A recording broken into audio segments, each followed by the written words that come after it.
I don't think that journalists should be worrying about AI. I think journalists should be saying, how can AI help me do my job? We are not anywhere close to people saying, oh, this AI system is going to do your work for you. This is actually a problem that journalists have been dealing with since, as long as they've been practicing the trade. There's always been more data than they can sift through.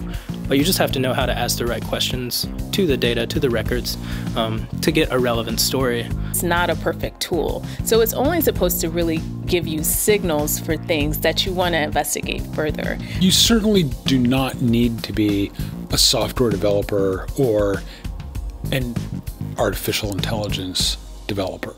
I think what we need are people who can understand the concepts behind the technology.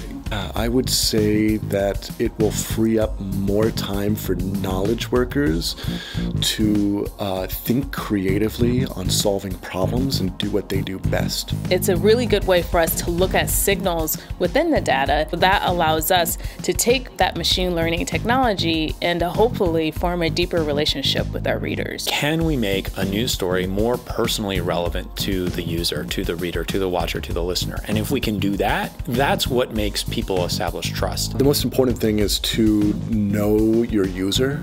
So who are you speaking to and why are they coming to you? It can help us think differently about how we create those stories, so we can create stories that are much more personal and custom based on geography or interest or experience with a topic.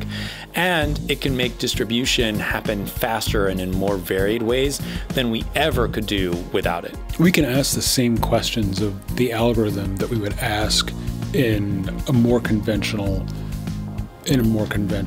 or traditional news environment. We're working on a lot of exciting projects right now with connected devices, remote patient monitoring, digital health, machine learning, and machine vision for understanding contextual clues in photos, videos, and live broadcasts. We have a tool called ModBot, and ModBot helps us filter comments, identify really positive comments or well thought out comments, but also comments that really shouldn't be part of the discourse.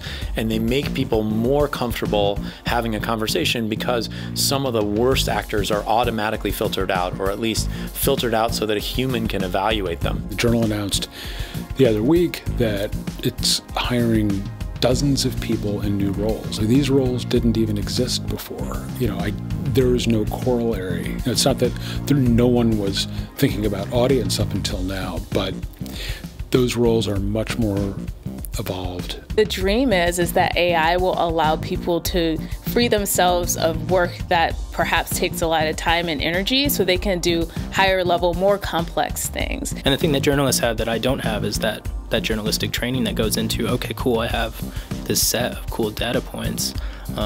What's the story here? How do I connect these dots? And who do I go interview and talk to about these things? Like, those are the things I don't do in my job that I am often dying for journalists to start doing.